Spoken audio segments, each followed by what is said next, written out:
Donc on a peur de tout.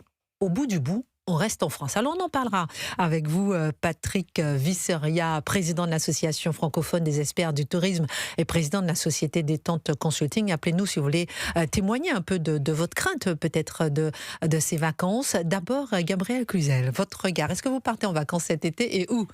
Alors moi, je resterai en France, Et mais voilà. il est rare que je parte à l'étranger l'été, donc ce n'est pas une nouveauté. Écoutez, on pourrait dire qu'il y a quelque chose, malheur est bon, le diable porte pierre, comme disait un vieux proverbe. C'est vrai que si la France, si le chiffre touristique français peut trouver un intérêt dans cette crise, eh bien écoutez, tant mieux. Notre France est un pays magnifique, il y fait beau l'été, et puis on peut redécouvrir même sa région. Vous savez ce que nous disons de nous autres Parisiens, nous ne voyons la Tour Eiffel que quand nous avons le correspondant allemand ou anglais de notre adolescent, parce que sinon nous n'y allons jamais. Donc c'est peut-être l'occasion finalement d'aller très près de chez soi et de faire découvrir ce très près de chez soi à ses enfants. Il y a tellement de gens qui veulent voir la France. Moi, vous savez, tous les matins, je vois la Tour Eiffel quand je vais à Europe 1, vous savez, sur le périphérique, et je me dis, mais quelle chance, il y a des gens qui paient des fortunes pour voir cette Tour Eiffel. On est à côté, même d'y de loin. aller, d'en profiter. C'est vrai, vraiment. Donc, ça me semble extrêmement important. Mais moi, il y a un point que je voulais quand même souligner, c'est qu'on dit que les avions, en plus, risquent d'annuler certains vols. Ça, c'est une réalité. Il y en a plein qui partent là pour le pont faute de kérosène. 14 mai, Exactement. et tout le monde a peur, effectivement. Alors, il y a la peur de ce qui peut se passer dans tel ou tel pays, mais il y a aussi le manque de kérosène qui peut se faire criant. Donc, c'est vrai qu'il y a une incertitude sur les vols qui vont être réservés. Alors, moi, je voudrais faire un appel à la SNCF. Oui, parce que je trouve que la SNCF, si vous voulez, j'ai noté ça. Non, mais voilà, quasiment. Mais honnêtement, aujourd'hui, il y a des destinations, c'est moins cher presque moins cher d'aller en avion, ça dépend du moment où vous réservez, qu'en train. Par exemple, je ne sais pas, faire Paris-Bordeaux, il peut arriver que votre billet d'avion soit moins cher que le billet de train. Or, je trouve que l'offre de la SNCF s'est extrêmement détériorée. Vous savez, il y a quand même, en 2024, d'après le site FIPECO, une facture publique de 20,8 milliards d'euros. Donc, c'est pas rien. La SNCF, c'est pas tout à fait une société 20 complètement... milliards d'euros. Presque 21. C'est pas tout à fait une société privée. Donc, eh bien, je trouve que l'offre s'est détériorée. On ne peut plus réserver autant qu'avant. On ne peut plus réserver à la dernière minute.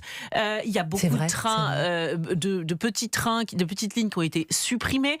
Donc, je trouve qu'on devrait demander un effort à la SNCF en cette période de crise pour, remplacer l'offre défaillante de l'avion, et même sur un plan écologique, ce serait meilleur. Très bon coup de gueule de Gabrielle Cluzel en direct sur Europe 1. Il est 11h40, vacances d'été 2026. Face aux tensions, les Français plébiscitent l'Hexagone pour leur congé. Patrick Visseria, avant de prendre Véronique qui nous appelle de l'Ain, Olivier qui nous appelle du Limousin. Est-ce que vous comprenez effectivement ce choix des Français qui sont de plus en plus nombreux cet été à privilégier la France, Patrick? Alors, ce que je voudrais dire d'abord, c'est que président de l'association francophone des experts du tourisme. Merci. Ce que je voudrais dire d'abord, c'est que le tourisme est un secteur qui est très touché par la crise du Golfe, la hausse des prix. Vous avez évoqué à la fois la question de l'augmentation du prix des carburants. Il faut savoir que 70% des Français partent en vacances en voiture, donc ils vont être automatiquement concernés par cette hausse. Vous avez raison de souligner, je partage votre avis, que le train est souvent trop cher. Et que la SNCF pourrait faire un effort dans les circonstances actuelles. La bonne nouvelle dans ce contexte qui est un peu disons, dramatique, c'est que les Français veulent partir. Bonjour Olivier, vous nous appelez du Limousin. Bonjour, oui, effectivement, je vous appelle du Limousin. Voilà, alors on est en train de parler de ce sujet des vacances d'été. Face aux tensions internationales, les Français plébiscitent l'Hexagone pour leur congé. Et vous ? Moi, comme je disais à votre collaboratrice tout à l'heure, je trouve que c'est une belle opportunité, cette crise, parce qu'il faut toujours essayer de voir le côté positif des choses. Sûr. Et justement, si les Français peuvent redécouvrir leur pays, la France, par eux-mêmes, avec leur voiture, sans avoir les contraintes de Madame von der Leyen, qui veut mettre tout le monde à l'électricité, mais il n'y a pas assez d'électricité, les gens le feront par eux-mêmes. Les gens auront un appétit pour retrouver leur pays, pour retrouver leurs racines, et là on aura une véritable impulsion positive de notre pays. Et c'est ça qui est extraordinaire, c'est qu'on peut lier cette crise qui est terrible, c'est quand même une crise parce qu'il y a une guerre, faut pas l'oublier tout de même. Et aujourd'hui, c'est un formidable élan que l'on peut avoir pour que justement les Français redécouvrent leur pays, redécouvrent leurs racines, redécouvrent et reprennent en main leur situation et leur pays. Si je peux me permettre, je voudrais rajouter un... Oui, oui, allez-y Olivier, pardon. Non, juste ce que disait Gabrielle Cluzel tout à l'heure. Elle demande un effort de la SNCF, peut-être. 70% des gens vont prendre leur voiture cet été. Oui. Je rappelle que l'État français a donné les autoroutes, la concession des autoroutes, une mesure à prendre qui est d'une simplicité biblique, qui sera impossible à faire à cause de l'Europe, mais qui est d'une simplicité biblique à faire. C'est de mettre pendant la guerre en Iran les autoroutes gratuites pour les départs en vacances, par exemple, et de décaler la concession qui a été donnée à des sociétés comme la SANEF et Vinci. Enfin, Eiffage et Vinci peuvent largement se passer 3 mois de rentrée, mais garder la concession 3 mois après leur, les 100 ans de concession qu'ils ont eu. Olivier, vous rêvez un petit peu, j'aime bien parce que vous rêvez un peu, parce que... heureusement, il faut rêver. On n'est pas en train de se prendre des mots. Oui, même la TVA, les taxes ne sont pas baissées. Donc vous imaginez les autoroutes... Parce que l'Europe nous l'interdit, tout simplement. Mais l'Europe n'interdit pas à l'Espagne, hein. Ah, mais parce que c'est comme sortir du marché européen de l'électricité. L'Espagne et le Portugal l'ont fait l'année dernière. Je ne pense pas qu'ils aient eu des sanctions. Je ne suis pas dans les petits papiers. Mais oui, je suis un rêveur. Mais c'est parce qu'il faut que l'on réinvente notre monde. Aujourd'hui, les Iraniens doivent réinventer leur monde à eux. Il faut qu'ils agissent maintenant. Je pense que c'est aussi à eux de le faire. Mais c'est aussi à nous et arrêter de pleurer tout le temps. Parce que, bien sûr, c'est une catastrophe. Attention, hein. Mais qu'est-ce qu'on fait? On pleure et puis on voit le train passer. Oui, j'aime bien votre optimisme. On parlera d'ailleurs du pessimisme avec Mathieu Bocoté tout à l'heure. Oui. Et Marc Menant est pour moi quelqu'un qui est d'un optimisme tel. Si je pouvais le rencontrer un jour, je serais heureux. Mais vraiment, vous et Marc Menant le soir, c'est génial. Quittez le Limousin, venez à Paris. Venez le rencontrer, venez quand vous voulez rencontrer Marc Menant, avec grand plaisir.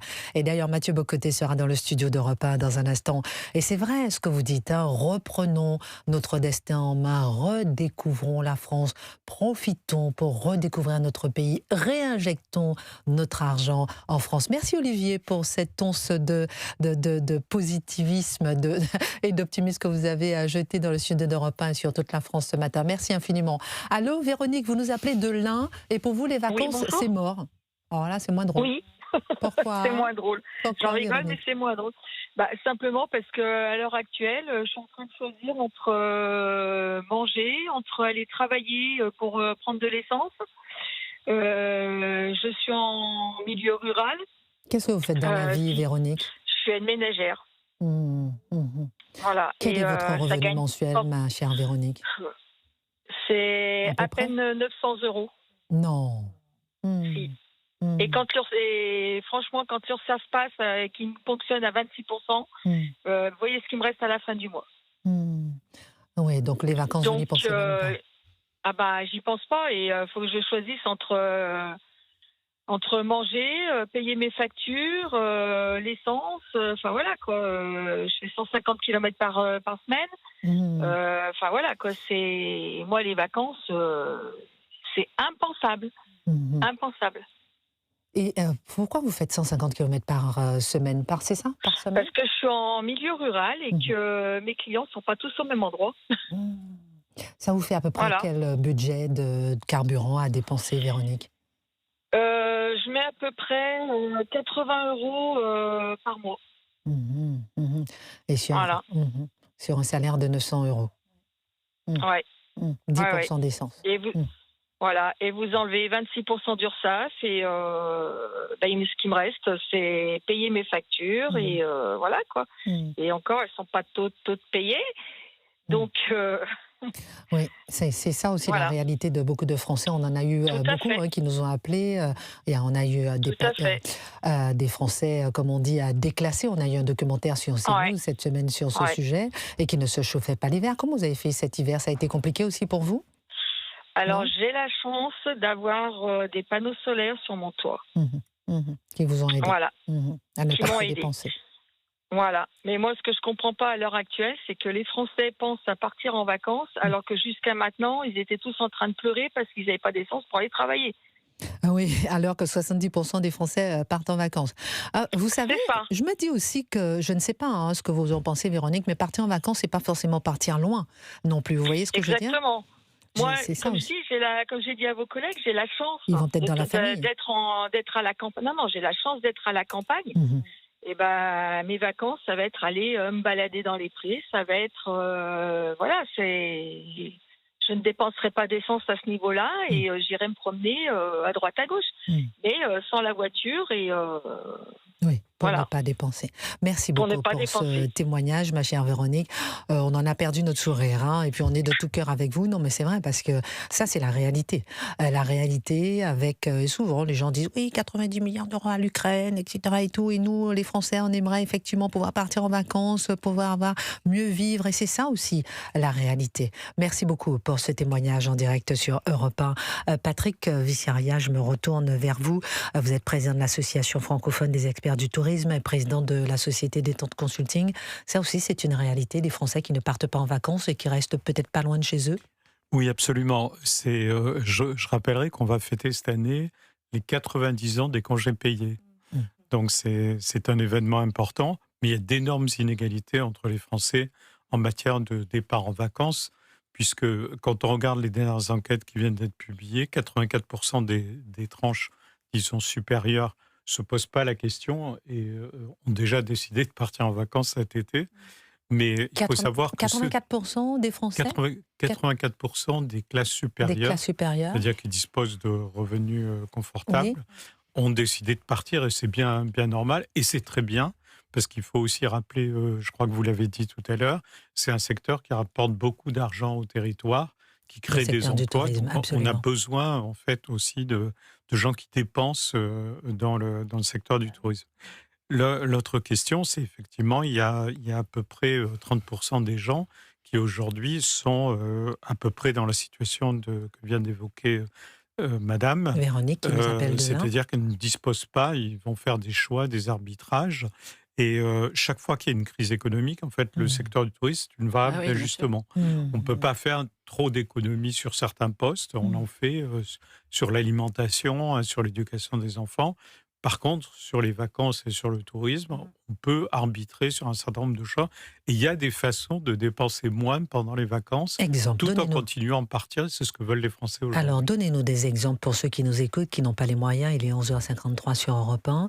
Patrick Vissiaria, des exemples pour partir en vacances pas chères, pour ne pas trop dépenser. On n'a pas les moyens. Je vous avais dit tout à l'heure ce chiffre qui a déjà été repris par les auditeurs qui nous ont rappelé, 70% des Français partent en vacances en voiture. Oui. Alors, quels sont les conseils que vous donnez pour partir en vacances sans trop dépenser? Alors, vous en avez déjà donné un certain nombre. Partir moins loin, par exemple. Choisir peut-être des régions qui sont moins coûteuses. Bon, parler du Limousin, par exemple, ou bien de Poitou-Charentes, par exemple, prendre des territoires qui sont un peu moins chers. Si vous allez sur la Côte d'Azur, vous allez payer plus cher, ou en Corse. Donc, c'est une des questions d'ailleurs qu'on se pose aujourd'hui sur le tourisme français, c'est que les prix sont élevés dans le secteur du tourisme pour les Français, mais aussi pour les étrangers qui viennent en France. C'est ça. Donc, est-ce que la France va vraiment bénéficier en fait d'un possible détournement de clientèle en raison des problématiques de transport aérien que vous évoquiez tout à l'heure? C'est une question aussi qu'on se pose aujourd'hui. L'Espagne et Oui, l'Italie c'est ça. semblent mieux placées, en tout cas pour l'instant, que la France pour en bénéficier. Donc aujourd'hui, il y a des...